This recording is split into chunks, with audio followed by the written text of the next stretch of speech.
Give us another clap. Perfect. Welcome to... how do I sound not so cheesy? Hello, everybody, and welcome. Who does that? I don't know. Is it Scarce? No, he's like, what's up, guys? Scarce here. There's somebody that does it really cliche. It's like, hello, everybody, and welcome to another episode of whatever. We could do a Scarce. We could be like, hey, what's up, you guys? Scarce here. Is that? No, that's not what he does. Yeah, he's like, hey, what's up, guys? Hey, what's up, you guys? So today we got another news story for you. It's about Keemstar. I don't know if you guys know this, but like, he's been doing this really, really bad thing where he's been like talking out other YouTubers, and I have like his statement on record here that came directly from Twitter.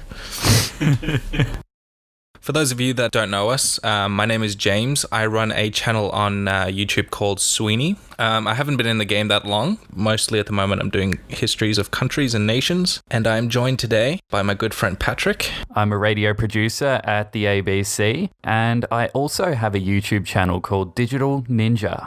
So we've got a great mix of interesting topics planned for today. This is sort of going to be a sort of an experiment, a work in progress kind of thing. We're definitely not married to a lot of the ideas that we're going to be using today, but we're sort of going to be experimenting with this a little bit. We're going to try and not make this show too formatted. We'd like to sort of speak extemporaneously, but there will be some sort of, There will be some sort of format to it, at least in the early days.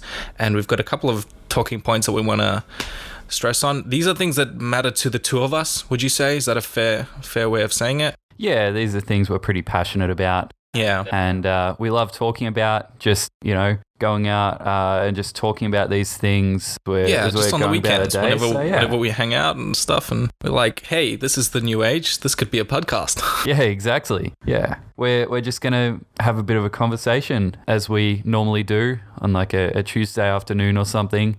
For those of you listening to this, we probably recorded this a lot further in the past than what you're actually hearing it now in real time. So if these topics seem a little bit dated to you, humble apologies.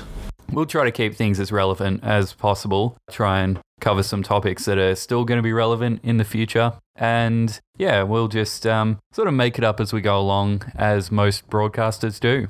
So there's a rather alarming sort of trend in the news industry, not so much here in Australia, but overseas, especially the United States, where some larger companies are starting to get a greater stranglehold on the news business. They're beginning to buy up smaller broadcasting companies and become sort of larger broadcasting networks that broadcast to a number of local audiences. And this was a pretty big deal, probably a month or two ago now. There was this video that came out from the Sinclair broadcasting network. Let's just be clear here. How much of a reach does Sinclair actually have? You're a person who is aware of these things. Like, break it down for those listeners who don't know. You get this understanding that, the local news is local, surely. How big is the Sinclair group actually really? So the Sinclair Broadcasting Group is a pretty large broadcaster. It has 193 TV stations spaced out across the entire United States. They're all local broadcasting stations. However, they're looking at acquiring the Tribune Broadcasting Group, which has another 40 stations. So once that goes through, they'll have 233 TV stations across the entire country. Now, it's a bit hard to get the exact 235 as we're currently looking. Even more. So if you guys are interested, there's a lot of great infographics. I'm looking at one right now that's produced by Vox. So we'll leave a link to that down below in the show notes, and you can have a look at that. And the tabs show the current markets of Sinclair's broadcasting group, and then with the acquisition of Tribune. And like Patrick says before, it's quite alarming. Right now we're looking at 39% of US viewers, which is staggering. We're looking at nearly 40% of US viewers who get this as their main source of news.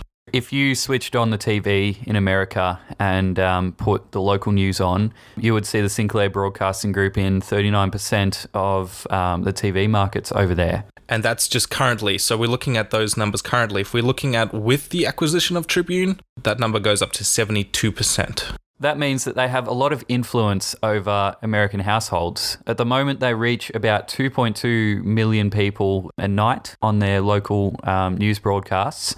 And when it comes to local news broadcasts, generally speaking, these TV stations are given full autonomy to do things. They might have some national news that they have to cover, but most of the time with broadcasters, they're not given direction to specifically put something in their bulletin. However, it's a bit different with the Sinclair Broadcasting Group. Yeah, the must-runs. Local news networks actually have to block out time out of their broadcasts every single day for must-runs. They have things that range from these sort of right-wing opinion-based pieces that are trying to sway people's opinions and things like that, all the way up to these terrorist alerts that they run and that are basically making sort of anything into news. So basically, there could be nothing in the world going on at any given point. They still have a must-run on those terrorist alerts. They have to, every single night, they have to block out time out of their own broadcasting time to put in a terrorist alert about something in the world that's got to do with terrorism. It's pretty interesting. So there's a wide variety of these must-runs that are going on, and they're very, very politically motivated, to say the least. And in some cases, there's some pretty interesting things going on. So obviously there's not terrorist news every single day, or at least there are things happening that aren't exactly newsworthy, but they're forced to put in something terrorism related that's sent from the Sinclair Broadcasting Group's headquarters. But there was one thing that gained particular notoriety, and that was one of the must-runs that was just a script sent out to each TV station. This is extremely dangerous to our democracy, that one. There was a fantastic mashup of this must-run that was given to these news anchors. It had to be read directly by the news anchors and the typical teams that they have, that they run on their evening news or whatever. And each one of them was given this teleprompted script on the dangers of fake news and the dangers of political punditry and the dangers of biased media. And it couldn't have been more tone deaf. It couldn't have been more, and this is just my opinion here, but it was just this very interesting disregard for it was hypocrisy, really. They were throwing their journalistic reputations on that speech. Yeah, and it was really incongruous to me seeing these things that these anchors were expected to broadcast, because, you know, every news organisation has these kind of ads. They might not editorialise as much as the Sinclair Broadcasting Group does, but every local affiliate will sort of make up their own scripts to do with these. Here in Australia, each major city as well as regional areas have their own news broadcasts. They're given the free agency to make up their own promos to promote their news, and they script them themselves, they film them themselves, and there's no sort of must runs that are here in Australia. So this was absolutely bizarre to me. Yeah, we'd encourage you listeners to do a little bit of research into this yourself. It's an absolutely fascinating story, and it's frankly frightening just from our seat over here in Australia, where it has nothing to do with us. It's reminiscent of some very interesting media's control over the public, you know, that sort of fear-mongering that we expect to see in novella and cinema. It is shocking, and they've got power in their hands, and it's not necessarily that the power in their hands is what's dangerous. What's dangerous is the potential for what they could do with it, which wouldn't be as cause for such an alarm if they hadn't been seen to be misusing that power already. Every news broadcast aspires to be trustworthy and to be influential in telling people what's happening around the world. Anyone in the news business will tell you that's one of the ultimate goals, to ensure that people can trust the news that you're bringing to them every night. This just rips the Sinclair Broadcasting Group's trustworthy to shreds.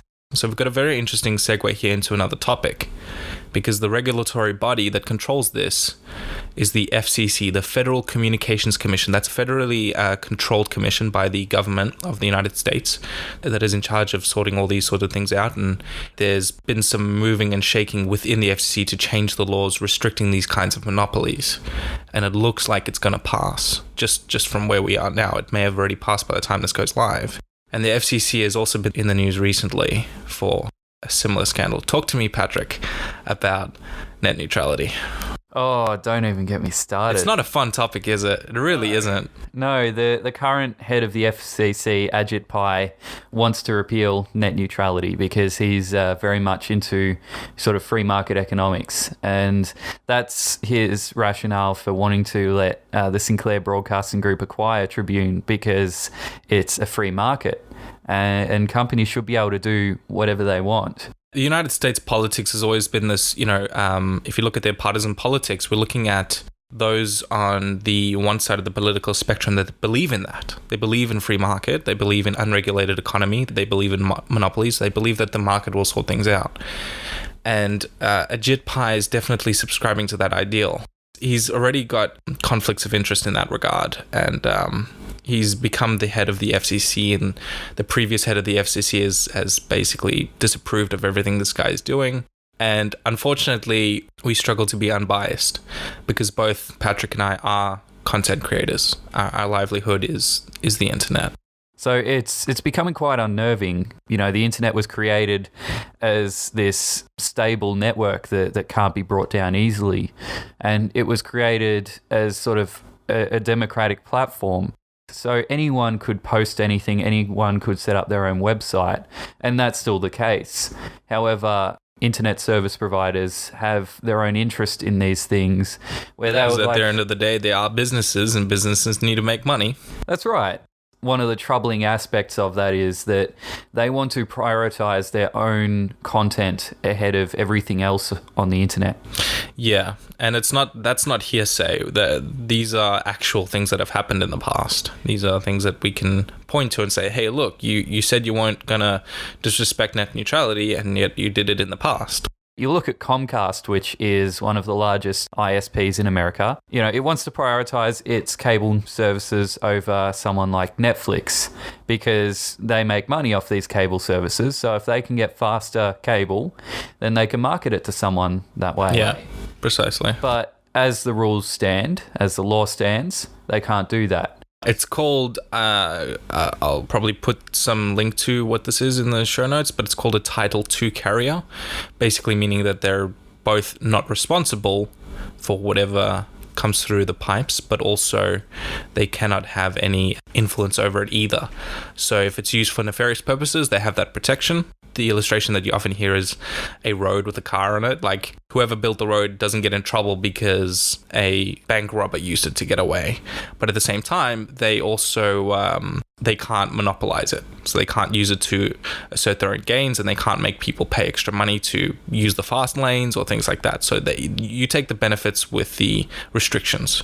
And that's what Title II means. It means that you're a common carrier for the benefit of the whole nation or country or whatever. This law that was passed recently, I think it was last year, is basically destroyed that. The internet is no longer in the United States a Title II common carrier. They are now a free and open market whose infrastructure can be used by private companies to do whatever they want unrestricted. And that's an interesting step because there's another sort of platform that's undergoing this debate at the moment, and that's Facebook. Yet another internet-based story that's been on everyone's lips at the moment. Not just a internet story, but it's, affecting a few shareholders' pockets at the moment as well. That's right. It always tends to affect the shareholders' pockets when these companies get into a scandal. Scandal? What scandal are you talking about, Patrick? Please tell me more. I'll get to that in a second, but I think Facebook would like to be known as one of these Title II carriers. They're claiming to be just a platform that hosts people's content. However, they hold a surprising amount of influence. It's slowly, insidiously been building over the years, and it's only sort of come to a head in the last month or two with this Cambridge Analytica scandal. Yeah, sort of one of the earliest delves into the investigation into this was, of course, the United States election, which we won't talk about too much. No, this isn't a Trump podcast. It's the dreaded T word. Yeah, so the election of in the United States, the federal election in 2016 or something. 2017? No, 16. The election. 16, it was inaugurated on 16. I don't know. Whatever the last election was, 2000 something. Yeah, so they were doing investigations that election was meddled in by foreign powers, particularly those in Russia. They found that there were these Russian-based hackers and influencers that had influenced the election. And Facebook got caught up in this because it found out that Facebook was used in a lot of these interferences in the election, both in terms of who they were selling ads to, what kind of messages were being propagated. It was very, very interesting the way these people in foreign countries were basically buying people's attention and buying people's habits from sources and then being used to actually influence a federal election. And then later it was found out that there was a massive data harvesting scandal with a company called Cambridge Analytica. Yeah, so Cambridge Analytica set up a survey on Facebook's website. And because they were set up as an academic researching platform, it meant that they were able to access a lot more of people's data than what regular businesses can. And what happened was that they let this data be used for rather nefarious purposes in sort of influencing elections. So that if you don't know how that works, basically any service you use on Facebook has terms and conditions that come along with it, and you've got to click the little I agree button. You click the button and say, yeah, I want to be part of this, no problem. But the glitch in the system was that the infrastructure that Facebook uses provided the way for this company to harvest the data of everyone on your friends list if you'd click the accept button. Yeah, so even if you didn't consent to Cambridge Analytica's survey, it meant that if you were friends with someone who did, then you were compromised as well. So any of your data could have been forwarded on. So where does it stand now? How many people have they estimated to be affected? I think Facebook came out and said 87 million people. Mm-hmm. They've released a page that you can go onto on Facebook's site that tells you whether or not your data was compromised, whether or not you personally used the Cambridge Analytica quiz, or whether one of your friends did. As it stands thus far, only 3 people in Australia were directly compromised by using the Cambridge Analytica survey. However, that could extend to hundreds of other people because, people that were on their friends list were compromised. If you're listening to this like in the way, way future, Facebook was basically this thing that everyone used at one point. And this is the scandal that made everyone delete their accounts. Nobody uses it anymore because they were weary of this scandal. We grew up in the Facebook generation, and I do know people that have actually shut down their accounts. Have you deleted yours? Well, I don't use mine, so we'll put it that way. I don't think I've properly used Facebook in probably about 5 years. So no, I haven't deleted it, but it's a crisis of convenience, unfortunately, because this is something in everyone's lives. Even though Facebook's active users are now in the middle-aged and elderly demographic, they are still very important in other things. Instant messaging services. It's one of the most popular instant messaging services in the world. Invitations to events. It's the only way people do it. If you want to have a party or something and you're inviting somebody. Yeah, and I think it's fantastic to see this discussion about what data and information people are sharing to businesses and social networks as a whole. Because having studied this at university, I've got a good understanding of how businesses collect data on people and how they use that data to affect their business model. They use these analytics to understand people's behavior and better target their services or products. Yeah. It's opened up a very interesting debate as well, because as well as the people who are obviously saying, no, this is a breach of my privacy or those sorts of things, there is a argument to be had about, is your information really yours? Do you have the right to secrecy? Do you have the right to your information? That's opened up a whole other can of worms. Yeah, is privacy dead in this age? Can you reasonably expect your personal information to remain private and still have a meaningful social presence on the internet? Yeah, and the way people harvest information, it's a dirty word, harvesting information, but in the same way that you perform any other task. If you visit a dry cleaners once a week, you're out there in public, people can see you visiting that dry cleaner once a week. The owner of the dry cleaner knows you, they know your face, they've got your details, you've used your credit card there. He could sell that information. He could say to somebody, hey, this person comes here once a week. Wouldn't it be great if you, at the time that they arrived to this laundromat, be outside selling something that they want? Please sign up to our Dry Clean-O-Matic rewards program so we can find out more information about you and on-sell it to third parties. Exactly, yeah. It's very interesting the way people look at, privacy. And it's like people have treated the online world in this way that says, this is my private information, that kind of thing, In the same way that you'd say, I wouldn't want my text messages being looked at by anyone, and yet we're happy to have a conversation in public and have people around us listening to us. But of course, we're censoring ourselves when we're in public. We won't say anything too offensive when we're in public in case somebody's listening. The internet has been this far more private place, this place where we can store all our, private information, and where we're putting things like where I went on holiday last year, and here's the photos, and this is what it was like, and this is what the weather was like, and hey, wouldn't you like to buy a surfboard now because you were on holiday at the beach, I got stung by a company that was harvesting my data unknowingly a few months ago. Tell me about that. That sounds interesting. Oh, it's a whole can of worms. I'm very diligent about my privacy online. As am I, for sure. I try to avoid sharing my location in tweets or photos. I try to avoid, sharing personal information like my birthday or holidays. Geotags on photos, man. Oh, when did that become a thing? It's absolutely mad. And it's crazy. Looking through any photo album, you're like, oh, this was taken in, Switzerland. And you're like, oh, that's a bit weird. Yeah. And it means that, I've got a lot of systems and processes in place to sort of make sure that my data isn't being accessed by nefarious people. Is it on you, though? Should the default be that, yes, you will have your information taken? I think it should be, but it's definitely not the case, as I found out a few months ago. So it should be the default that you say no? Yeah, the default should be, I don't want my data shared. Yeah. I don't want you to know anything about me beyond, this is what I want from this company, and I'm going to take it, and that's it. Yet, if that were true, Facebook wouldn't exist.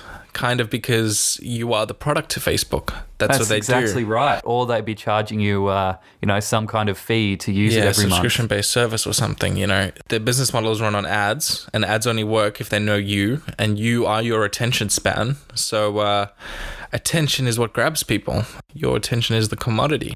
It's not just Facebook that's harvesting your data.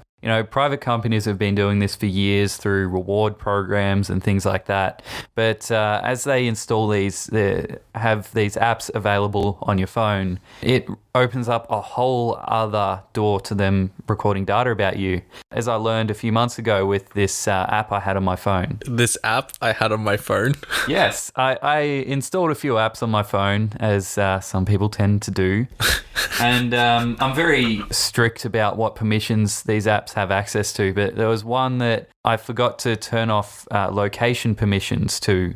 I had my location data on because I was flying my drone that week. I checked this app that logs every time an app accesses my location, and it said that this app had accessed my location 3,071 times in the last 7 days. In the last 7 days? Yeah, so if you do the math, that works out to about once every 3 minutes, 24 hours a day, 7 days a week. I want to sort of get on record here to say that this kind of information harvesting and data collection is not a bad thing. It's not necessarily nefarious. It's not going to necessarily be used for nefarious purposes. There's a lot of conveniences that come along with it. There's the kind of thing where if you're known to take a certain route every day, your phone knows, okay, he leaves home at this time, he gets to work at this time, this is where he lives, this is where he works. That information can be useful. Your phone can wake you up early to say, hey, there's traffic on your route this morning. It's not necessarily one of these things that is, it's all doom and gloom and it's all bad.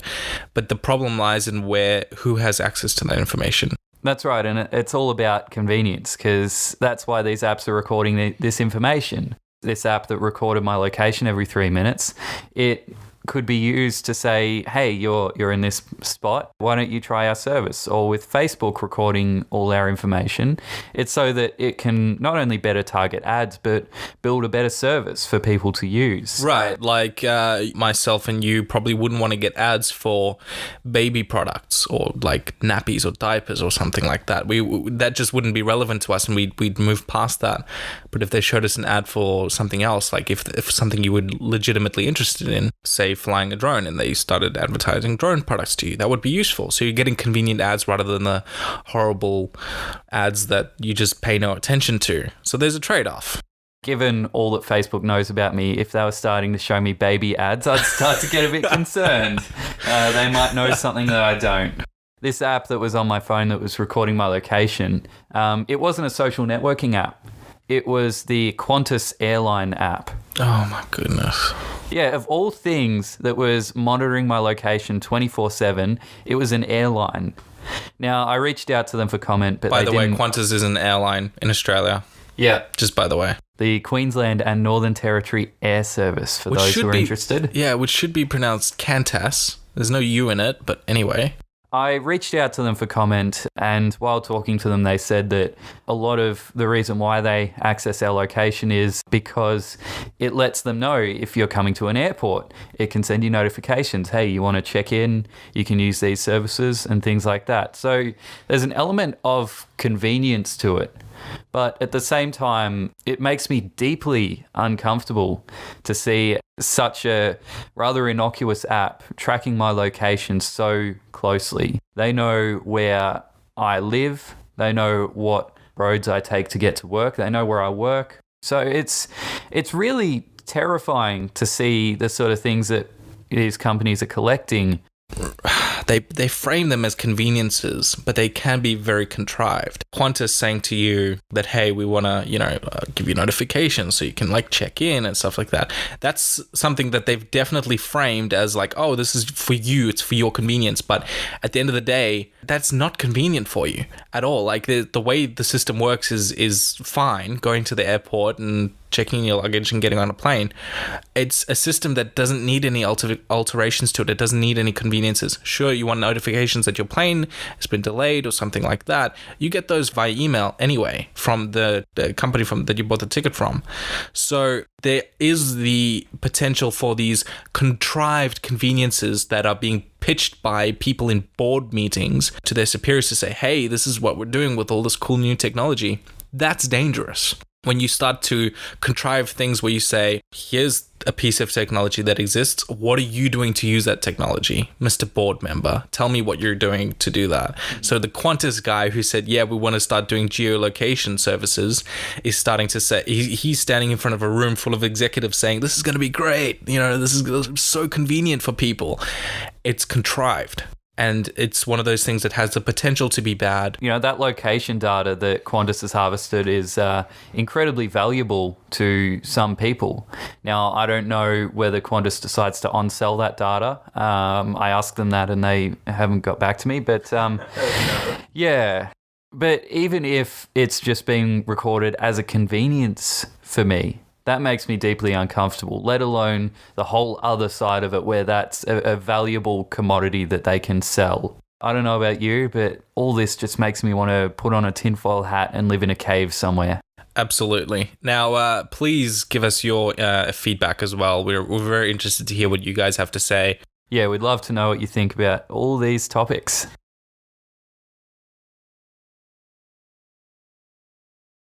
Tell me, Patrick, about your first video. Oh, I don't even want to get into it. All right, put the microphone away. We're ending this now. Yep, if you don't want to talk, over. If you don't want to talk about it, we might as well put everything away. Let's go home. No, it's so cringeworthy because one of the worst and best things that happened to me was I bought a video camera when I was 14. What does a video camera do? Well, it records video. And, being a 14-year-old growing up on a strict diet of Ray William Johnson, Vlogbrothers, Wheezy Waiter, all the good old days content of YouTube, I thought, I want to be these guys. So I'm going to buy a video camera and I'm going to start posting things on YouTube. Yeah. And that's the day it all changed. Oh, yeah. It's. I'm sure your first video was great. I'm sure it was so good. Tell me about it, please. I'm just a one-hit wonder, you know. I put that out there and none of my content compares to it. So having absolutely no on-camera experience, having no editing experience, I just set up this camera in the kitchen of my old house and just started talking at it. I can't even remember what the topic was. Sure. It was as you would expect it to be. It was so cringe-worthy. I recorded all these videos over the summer break from school, and I thought, this is great. I'm going to be a huge, super popular YouTuber by the time I come back from the holidays. And you're going to be a superstar. Yeah, for sure. I got back to school and I was the laughing stock of everyone. You're kidding me. Yeah, I posted a few on Facebook. Quite rightly, I copped quite a lot of flack from my friends when I got back to school. Kids can be so cruel. You know, I always thought I was my harshest critic, but hell hath no Turns fury out like the public is your hardest. Your 10 kids. Your 10 kids are your harshest critic. It's the worst. Unbelievable. But that sort of forced me to become a bit of a recluse online for a little while, sort of figure out my own style and things like that. I gradually got better at being on camera and things like that. But you had to at least wait until you were out of year 10. All I can say is thank God that this first video that I made on YouTube doesn't exist anymore. I think it might. Oh, no. Anything that goes online is duplicated. I don't know if anybody knows this, but like it kind of seems counterintuitive if you think about the concept of deleting something, but everything is out there. It's all stored on a nice big hard drive somewhere in Atlantis.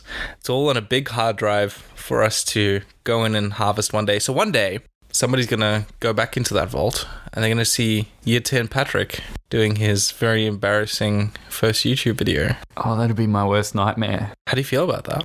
At this stage, it seems like only data center employees of Google can access those sort of things because, you know, obviously... The most trustworthy people in the world.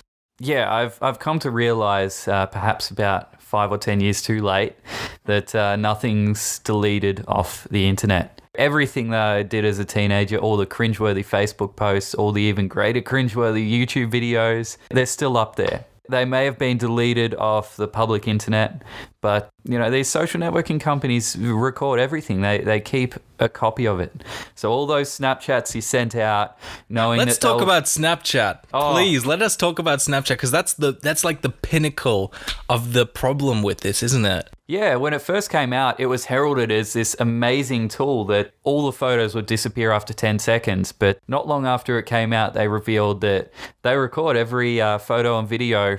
Every single one. So it's sitting on a server in Santa Cruz. Not to mention the very quick addition to the Snapchat platform of screenshots. Like, sorry, somebody else has got that now. That's not going away. You've duplicated it because, of course, like every single thing, screenshots are stored in a mobile phone's Photos app or whatever, and that's all backed up to the cloud. So we've got duplicates happening. We've got very embarrassing things that kids are sending to each other and things like that. I mean, granted, that's just one very bad example of the way these things are used. There's a very interesting take on information being stored and duplicated, and it never gets deleted. No, and that's the terrifying part. Yeah, that's the very terrifying part. I know of a few things there on the internet of me that are extremely embarrassing. Not my first YouTube videos. However, there are other things on the internet that I've done. I won't say what they are to give it away. But they're extremely embarrassing. I have no ability to take them down off the internet. Yeah, it's out of your power. Yeah, and I've spoken to the people who owns the admin accounts and things like that, and they're like, I've forgotten the password. They're going to be up there forever. Yeah, that's horrible. But, you know, for average people like us, it's probably not too big of a deal. I mean, the potential for misuse is high. But what we can be thankful for, Patrick, is that, you know, leaders, people in power, they're not at all held to these kinds of things. Thank goodness we have responsible leaders who don't delete their emails Because, they would be very careful about, the information that they put on the internet, that they used. And of course, at least we don't have anybody who's trying to cover up anything that may be nefarious in their emails or their social networks. We can be thankful for that. Of course. I don't know if you're going anywhere with this. Nowhere. I wasn't going anywhere with this at all. Okay, you're just speaking extemporaneously. Pretty much, yeah. Like, we can trust our politicians. We can trust them. Patrick and I are ostensibly YouTubers. I don't like the name YouTube. I don't like that name. I think people less and less do. It's sort of just a nickname at this point, but we are online content creators and have been for quite a while. Post.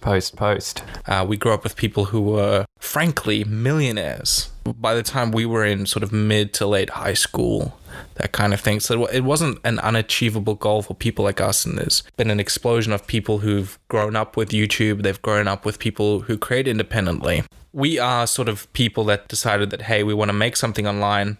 So coming from that perspective, we'd like to talk about YouTube. We're going to talk about YouTube a lot. It's possible. I apologize if it does. But it's a big part of our lives. James, you're ostensibly employed by YouTube to make YouTube videos. Ostensibly, yeah. That's basically my only source of income. I love to make YouTube videos. I make several cents every month it's a good living. On the advertising. But I've been making YouTube videos, as I said, in the last segment for, probably about 10 years now.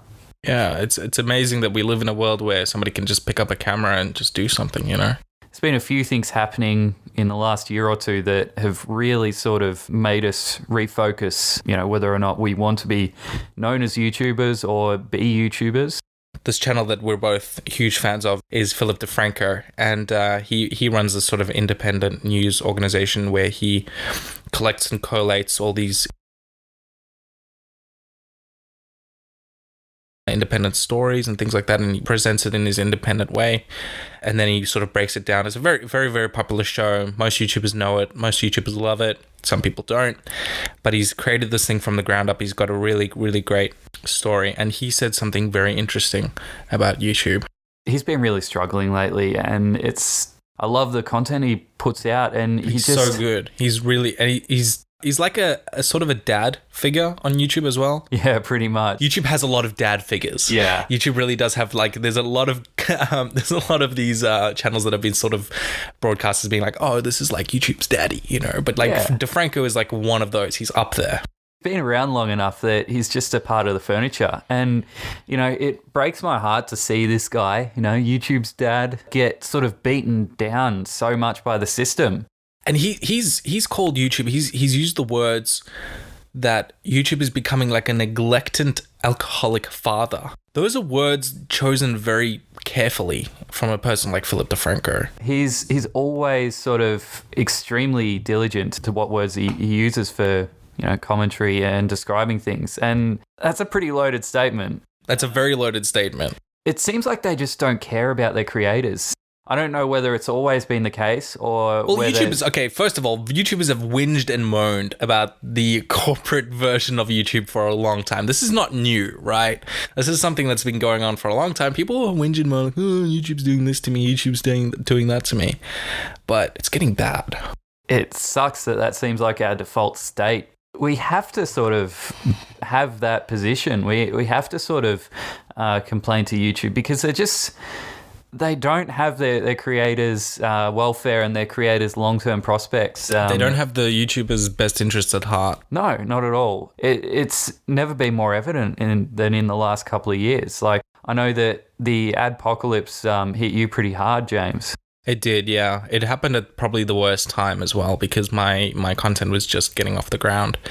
And we're talking about when a channel starts to grow, you can sort of start to rely on it monetarily speaking. Now, when I say rely on, what I'm saying to you now, if you ever want to quote this, I make less on YouTube than Australia's minimum wage. So people who are doing minimum wage jobs here in Australia are earning more than me just on YouTube, right? But it was fine. It was okay. Like, it was building, and I was building my monetary gain, and I was trying to form it into a sustainable career. If I knew, okay, I get this many views equals this much money, blah, blah, blah, blah, blah, I can make rent. or whatever. And the adpocalypse, it nosedived. It really did. It took a nosedive in my predicted amount of income, and it couldn't have happened at a worse time because it happened when the channel was taking off. To give a sort of a brief recap of what the adpocalypse was, it was basically the media sort of got a hold of a lot of these ads that were playing against pretty horrible things. Yeah, there were some videos that had, maybe 30 or 40 views that were terrorist recruiting videos or violent and offensive content that had some ads playing beside it. So some news companies found these things and they published it as a total outrage. Why are these brands being presented beside violent and offensive content? In essence, almost a non-story.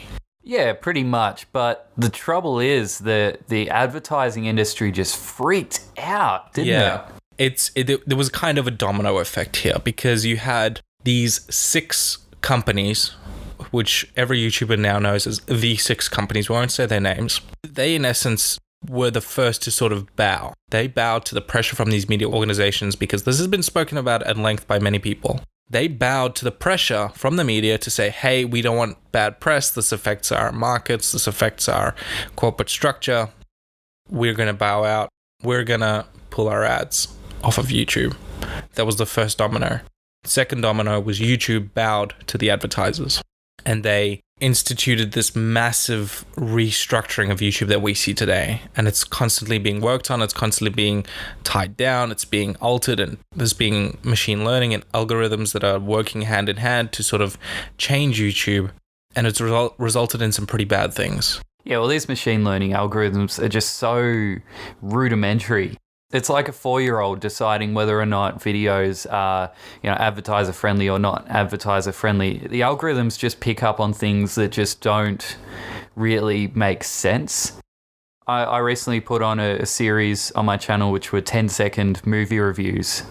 And top quality content though. Oh, yes. Yeah. Content with a capital C.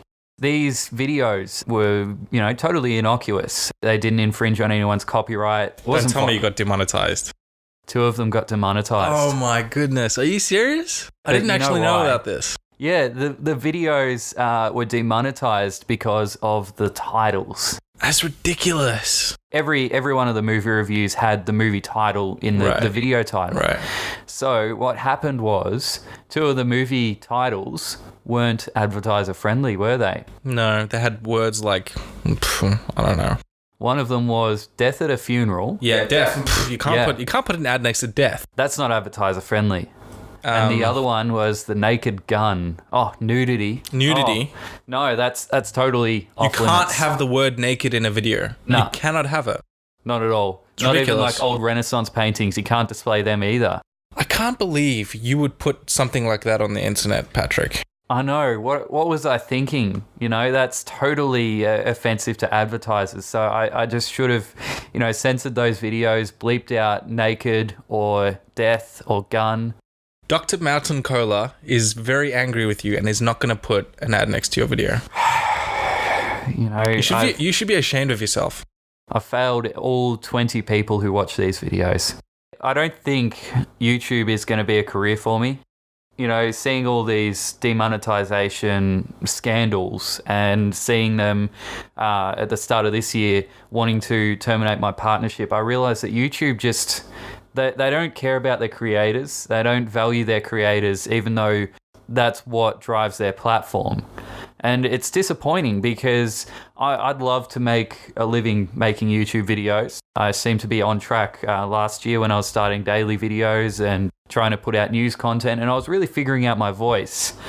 But it's just not stable enough yet for me to say, all right, I'm going to quit my job and I'm going to focus on this entirely. One of the things that people used to really, really hate about YouTube was their lack of communication, which is still something they're very, very much guilty of. But the other thing that they've now become guilty of is not providing stability. It's so hard to find a stable job in the creative industries, but YouTube just keeps shooting themselves in the foot every time they try to make their platform more stable. They restricted things. They were like, oh, please, advertisers, don't pull out. We'll severely restrict what kind of ads can be placed on what kind of videos.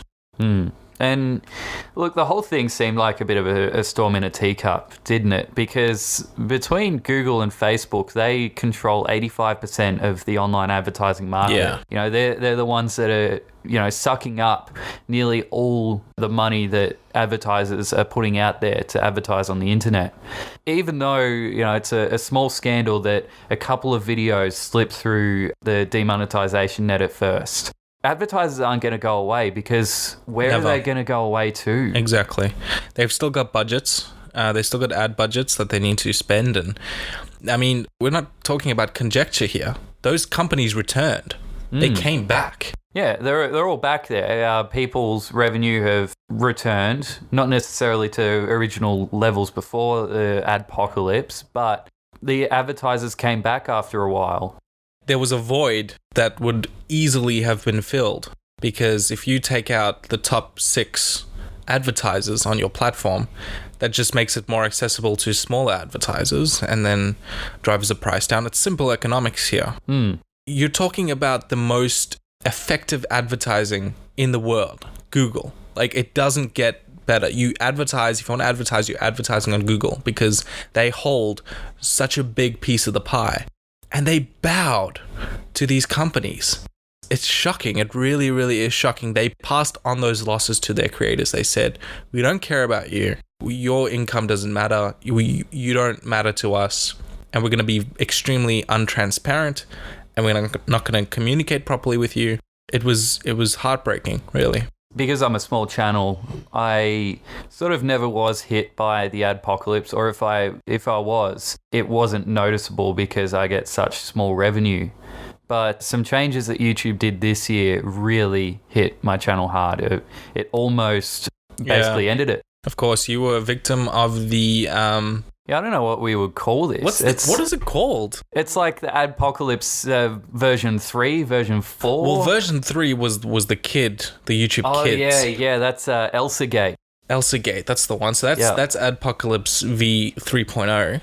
So this is V 4.0. For those who aren't sort of small creators on YouTube, basically what YouTube decided to do at the start of this year was increase the requirements for their partnership program. That's the program that lets you put ads on your videos and make money on YouTube. It's a great idea to try and scrutinize the sort of people that are allowed on this platform, but they made one big mistake. That was that they weren't going to grandfather in the smaller YouTubers who didn't meet these targets. So basically the new targets are you need 1,000 subscribers and you need 4,000 hours of watch time in the past year to qualify for a YouTube partnership. I fell short of those goals. Your YouTube channel's been around for ages. Yeah. I've been a YouTube partner since 2011. I've been on YouTube since 2008. So it's not like I'm a newcomer. I have an established history of being a safe advertising option. I've got a bunch of videos on there and it's all pretty innocuous stuff. Yeah. Apart from maybe a little bit of profanity in my earlier videos, it's all pretty advertiser friendly. Yeah. But YouTube decided they weren't going to grandfather in all these channels. And this has affected a lot of people. This affected effectively, if you're thinking about it, the next generation of YouTubers. I don't know the exact figures, but I'd imagine it would have hit hundreds of thousands of YouTubers. And YouTube sent out a mass email saying, you don't meet our requirements, so we're terminating your partnership in 30 days. You don't matter. All it said to me, it just screamed, you don't matter. We don't value you. You're not wanted on this platform. You don't make us money. We don't warrant your attention, so go somewhere else. That's what they said to hundreds of thousands of creators, to their future generation of YouTubers that will drive content on the site. If you're looking at the large creators now, if they were your size and they were hit with that, can you imagine the potential for growth on these channels? Like, there's an argument that can be made, and this is one that I don't necessarily subscribe to, is that, you know, it provides motivation for these people to be like, hey, I'm going to get my watch time up, I'm going to get this, I'm going to get that. But the problem is that YouTube doesn't necessarily promote content that doesn't have ads on it because it doesn't make them money. They don't have a vested interest in building audiences for people who are not partners. So there's a rebound effect there, and it's a knock-on effect to being a demotivating factor. You look at the personal aspects of becoming a creator, you're putting yourself out there, you're trying to achieve your dream, you're trying to make something, and you're being hit with this saying, no, you can't be a partner. It doesn't matter that you've been making YouTube videos for 6 years.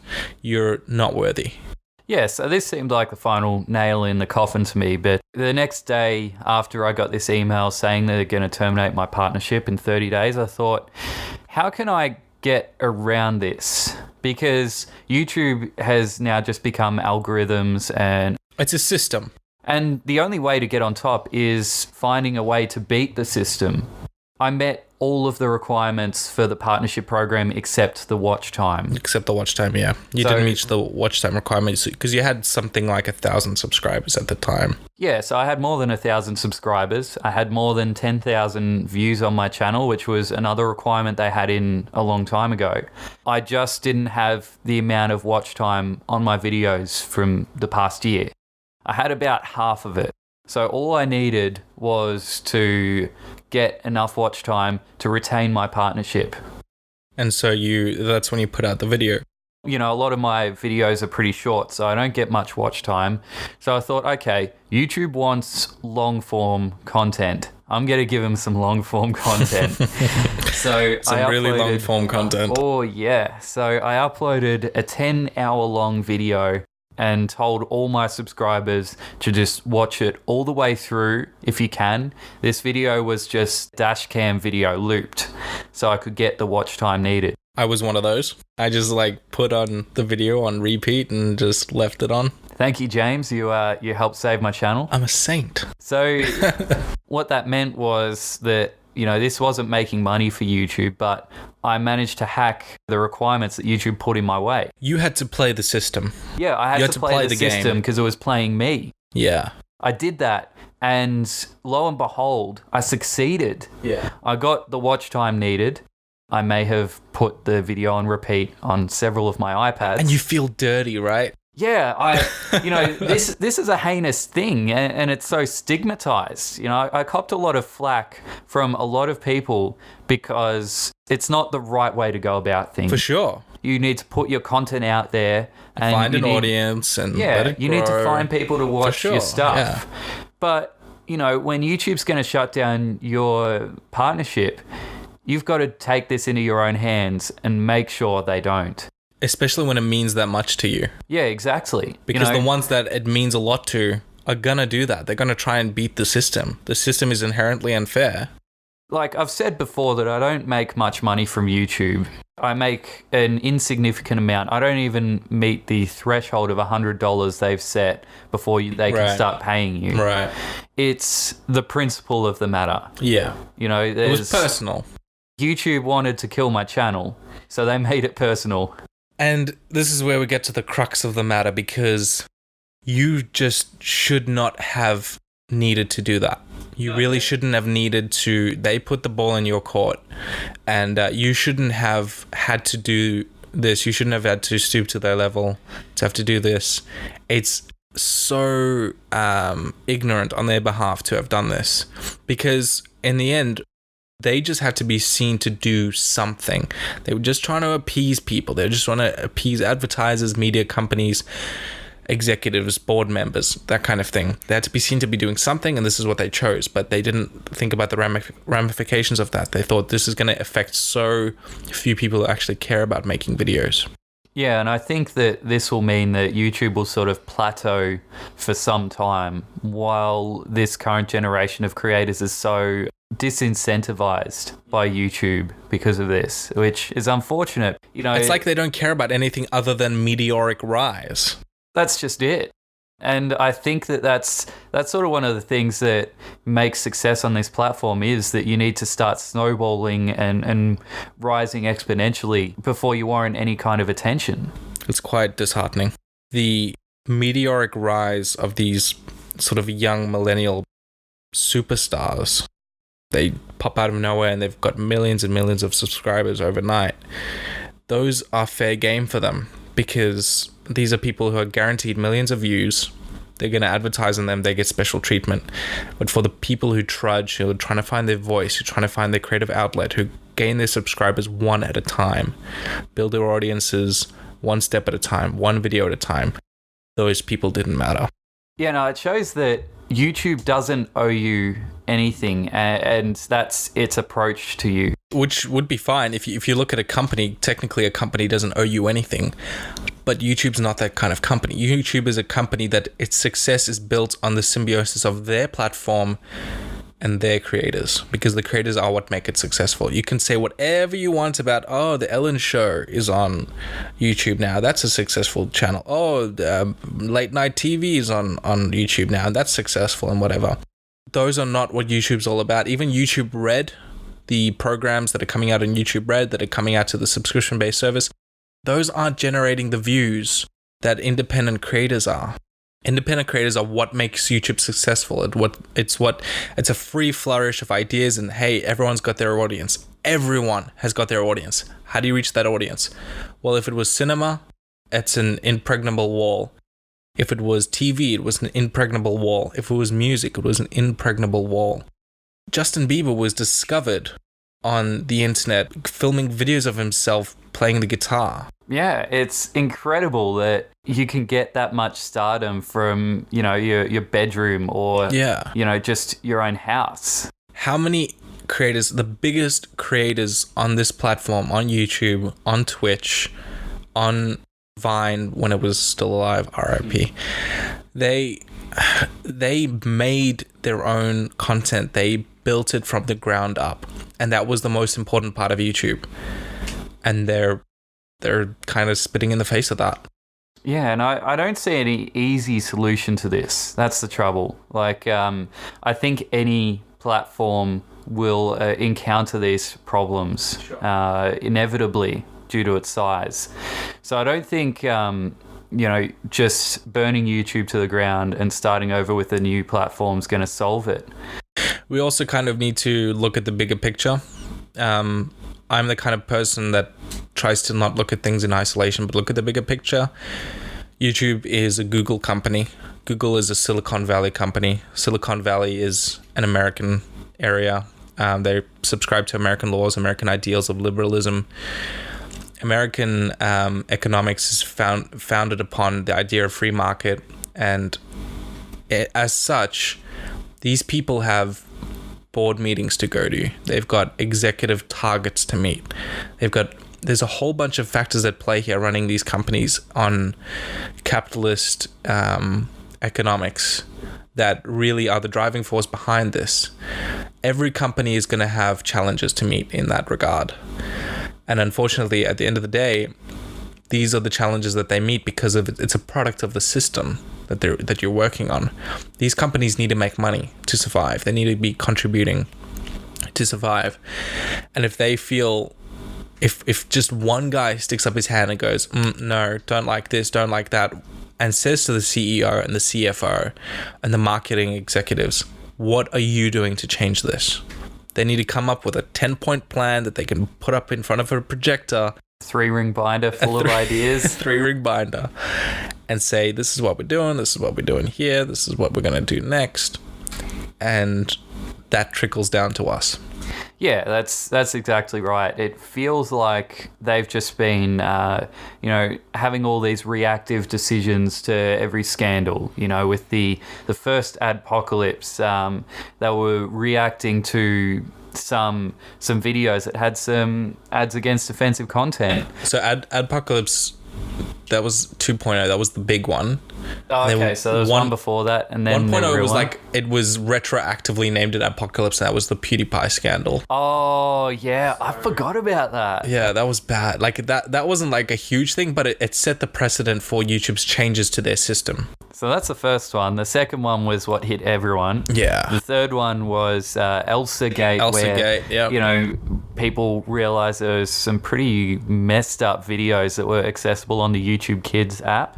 Yeah, and it's all very well and good to point at the people who are suffering from the first adpocalypse and the demonetization that followed. and then seeing these kids things that were branded as advertiser friendly and the crazy stuff that was going on there. So it was inherently unfair to begin with. They were targeting people who they thought were not advertiser friendly, and the people who were slipping through the cracks were people who were advertiser friendly, like people who are making these horrible explicit videos on the kids' YouTube app. Oh, it was such a mess. I don't even want to get into that. I don't want to get into it either. All these decisions that they've made have been reactive decisions. You know, something's happened to YouTube. There's been some kind of scandal. Knee-jerk YouTube's reactions. like, oh no, what do we do? Yeah. Oh, clamp down on the advertisers or clamp down on the ads on YouTube videos. So afraid of bad press. Yeah, but you know, what they need to start doing is be proactive. They need to look at, okay, we have thousands, tens of thousands of creators on our platform that rely on this advertising revenue, or should be able to rely on this advertising revenue. Because they do owe that to people. Yeah, because these are the people that actually make us a viable business. What can we do to ensure that these creators have a long-term viability on our platform? Yeah. And they're just not doing that anymore. Or ever. So we don't have the answers, unfortunately, but we're happy to hear your thoughts on the matter. This was a pretty good experiment. I think this went pretty well. Hopefully we can work out the kinks, because right now we're recording through socks and dish towels. And the it's a very rudimentary setup. Duct taped to our tripod. I've got a microphone duct taped to my legs in a tripod mount. I've got a GoPro mount holding mine up, so it's a bit ghetto, but I think it seemed to work. And yeah, I'm excited. This felt like a good outlet. It's good to get this on record. So if you like this podcast, don't forget to share it on your social media and let us know. James can be found at his Twitter account, Suibhne Official, Suibhne Official. And you can find me at Patrick Laverick on Twitter as well. And also at your website.